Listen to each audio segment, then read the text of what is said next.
Hey guys, what's going on? It's your boy, the Mad Kiger. And up here today, I would think I would like to show you my Nintendo Switch and some of the games that I have so far for it and just some overall impressions of the Switch itself. So the model that I got was the Turquoise Switch Lite.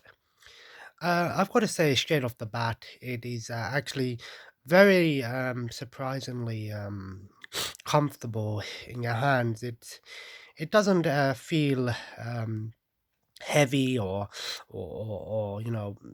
designed improperly.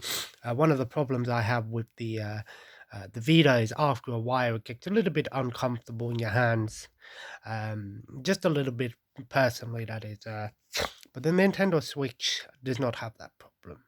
I've played some hours into this game console, and I've got to say it is. In my opinion, this could be one of the best handhelds ever made. It is absolutely fantastic. It's everything I thought it would be.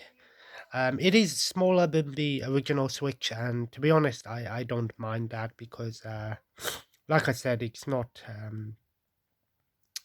Like I said, that the Switch is quite a big console itself, the handheld version. So this is a nice size handheld and doesn't feel too big, but doesn't feel too small either. It's absolutely one of the best handhelds I've ever played, and with console level games on it, of course. Like I said, very very nice console, and I really do like the color design as well. Some people prefer the yellow one, but I like this one. So um, got a nice case for it all to go in as well. It's got enough for 8 games in there, and of course the Switch goes here. Lots of padding and even some more space for some accessories here. Unfortunately, the charger does not fit. I will say the charger is huge. It's really big on the backside. I'm a bit surprised at how big the charger is.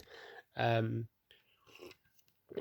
but it uses Type C charger, so I think any Type C charger will work. So I give Nintendo a big thumbs up for using a very common charger, which you can replace quite easily if you this one breaks or whatever. I have 4 physical games for it. First of all, Legend of K Anniversary. This was my present from my mum. She also brought me the Switch and the case, of course. I've never played the original Legend of K. I do have it on PS2, but I've never played it.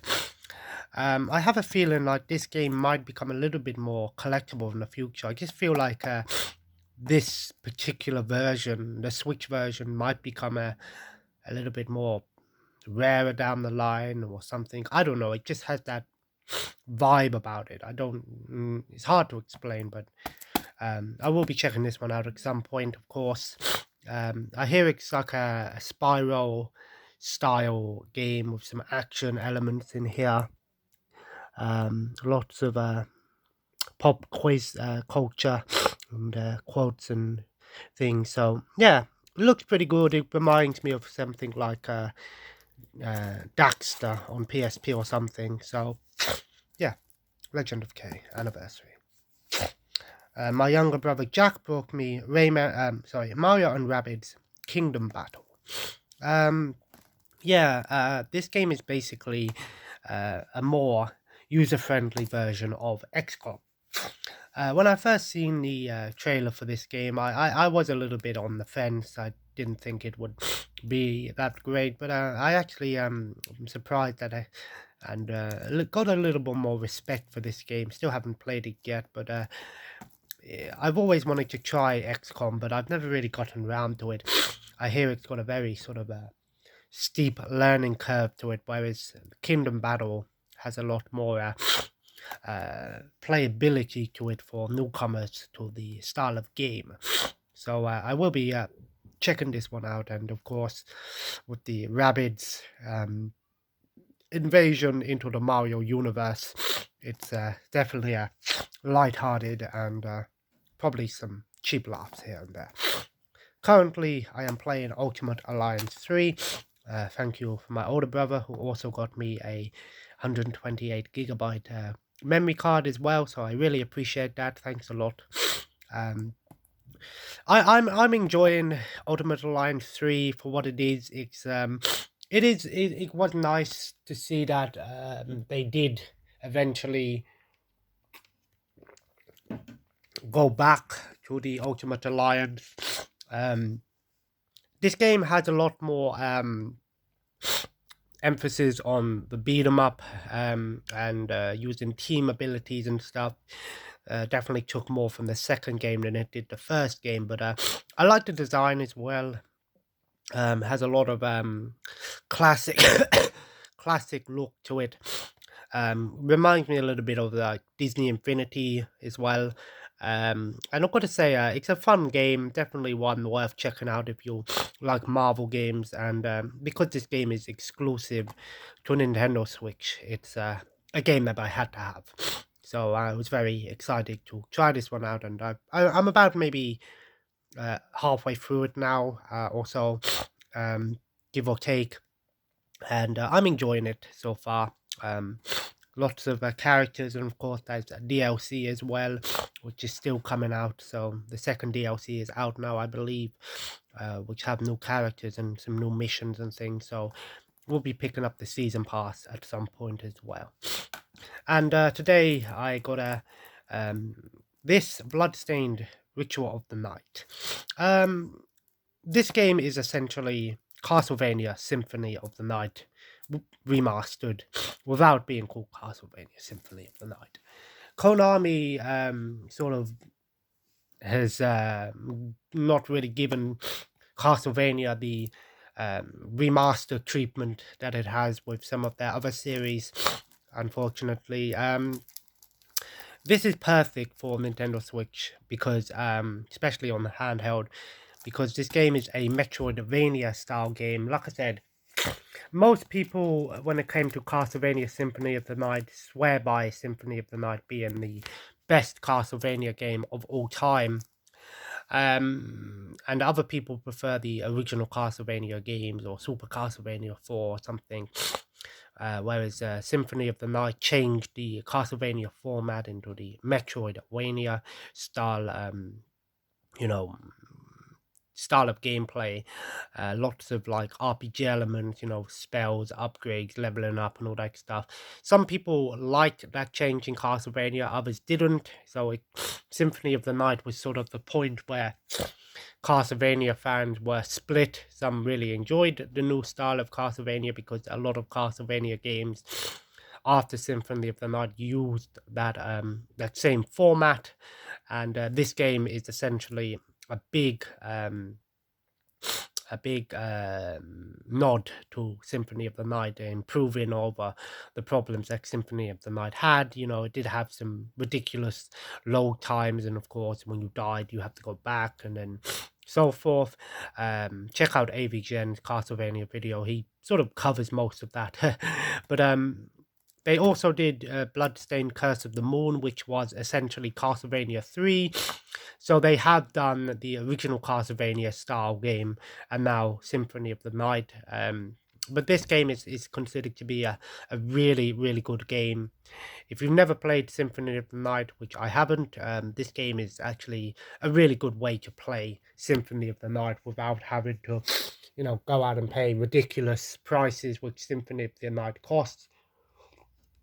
I mean, you can get Symphony of the Night HD on Xbox One and PS4 and stuff, but of course, it's nice to have a different version of Symphony of the Night. I know it's not Symphony of the Night, but it's essentially the same game. And I also got a voucher as well, so I'll show you what I have on my Switch so far, digital wise. Of course, playing Avengers at the moment, Ultimate Line, sorry. So, first up, I have, here we go, First up, I have Tetris 99. If you have Nintendo Online, you'll get this game for free. I mean, Tetris well, it's Tetris. Again, you gotta love Tetris. I'm not very good at it, so I can't really haven't tried it yet either. But of course, Tetris is on every system. So of course, the original Tetris was on the Game Boy. So Nintendo Switch decided, you know what, if you join our online services, you can get Tetris 99 for free. Of course, YouTube as well. Then we have Kirby, Super Kirby Clash. I think this is sort of like a multiplayer Kirby game. It's free to play, that's why I got it. Haven't tried it yet, so I did actually play some original Kirby on here, which I'll get to in a minute. But yeah, Super Kirby Clash. Then we have Super Nintendo and NES. You also get, when you pay for online, you also get access to a NES and Super Nintendo library. Both of them have about 30 or so games, and both of them, most of the classics are there. You know, your Zelda, your Metroid, your Mario's, of course. There are a few classics on here. And to be honest, it works really well. It's basically like an emulator. Again, you can do all those things like save state, rewind, stuff like that, and it's nice to have some sort of subscription games on here without having to pay extra, you know, like the Game Pass or PlayStation Now. So even if you don't have a lot of games, you can go back and play some classics as well. I did play a bit of Kirby on Kirby's Adventure this morning, and yeah, they work really well. There's no noticeable lag or anything, so Nintendo did a really good job of including those all in the price. I don't know if they're gonna update these and add more to each of them every month. I don't know. I know they do add games to it, but how often I don't know. Some people are hoping for other systems like N64, Game Boy, Game Boy Advance, maybe even Sega GameCube is what Nintendo GameCube. But we'll see how it all goes. So a nice little bonus there. Then we got Asphalt 9, another free-to-play game, but actually a pretty fun racing game. It is free to play, and of course has all of those free-to-play things, you know, energy and grinding and stuff like that. Originally on mobile and PC, but Nintendo Switch got the same version as well. And actually, it's very similar to Burnout or something. So I actually tried it out, and it's actually pretty good. Then I had to get Enter the Gungeon. Been playing this game a lot on the Xbox One, but to have it on Switch is perfect because I love that game. So I had to have this game. So really, really fun game, like a Binding of Isaac style game. I stream this game quite a bit, so you'll see it. Then I got Broforce, originally on PS4 and PC. Another sort of retro style platform shooter like Contra or something. It's over the top, it's crazy, lots of characters, but yeah, looks really fun. It's pretty fun. I've tried it out. Then I got a robot named Fight. I can't really remember what sort of game this is. I think it's like a beat 'em up or a shooter. Actually, no, sorry. Actually, I do remember now. This game is basically like Contra. It looks very similar to Contra or Metroid, so had to check that one out. Mother Russia Bleeds. This is meant to be a really gory sort of beat 'em up game using some retro style graphics. Of course, I love Final Fight and Streets of Rage, so had to have some sort of beat 'em up on here. Preventive Strike, another shooter. I love my shooters. This is a helicopter one. Reminds me of the Army Man Air Attack games on the PlayStation 1, or even Enemy Under Fire on Dreamcast. And last, I got Hotline Miami Collection. which includes, I believe, Hotline Miami 1 and 2. Those games are considered to be some of the best sort of top-down games. Very, very difficult, all about timing and strategy and things like that. I've been told to play Hotline Miami so many times by my brother, so I got this. So yeah, I managed to get like 6 or 7 games here. I think there's 2 on Hotline Miami for like £25. So really cool. And I do like Nintendo's eShop because when you purchase a game, they give you some coins and each coin is worth a penny. Doesn't seem like much, but when you accumulate maybe 200, 300 coins, you can use them to discount when you purchase a game. So sometimes if you've got £10 voucher or something and the game is like £10.50, you've got those coins, you could get the game. Really helpful. So yeah, I've got 1, 2, 3, 4, 5, 6, 7, 8, 9. 9 digital games here. I didn't say about the NES and Super Nintendo because they don't really count. And 4 physical games. So about 15 games to start with. And of course, Nintendo Switch has all of those free-to-play games that, you know, Xbox and PS4 and PC have, you know, Paladins, Fortnite, DC Universe Online, all of that good stuff. So I might be downloading like Paladins or something in the future if I'm looking to play those sort of games. So the Switch has about 40 free-to-play games on it. So even if you got a Switch nowadays and you didn't have a lot of games, bear in mind there's still a lot of free-to-play games that you can play in the meantime. So I'm enjoying the Switch so far. Really enjoying Ultimate Line 3. Really am enjoying this console. So I give a lot of prompts to my mum for getting me this. I really appreciate it. So and my brothers for the games, of course. So I will be going to Birmingham in the new year, so you can guarantee there'll be some more Switch games on the way. I'm going to try to vary between physical and digital games because Nintendo has a really good shop and they have some great deals with games, you know, like ADP and stuff. Even if the game's not great, you know, you get another game at least, right? And like I said, the reason I wanted this Switch is because I wanted a handheld system that I can play without, you know, sacrificing too much playability. And the Switch doesn't sacrifice any playability at all.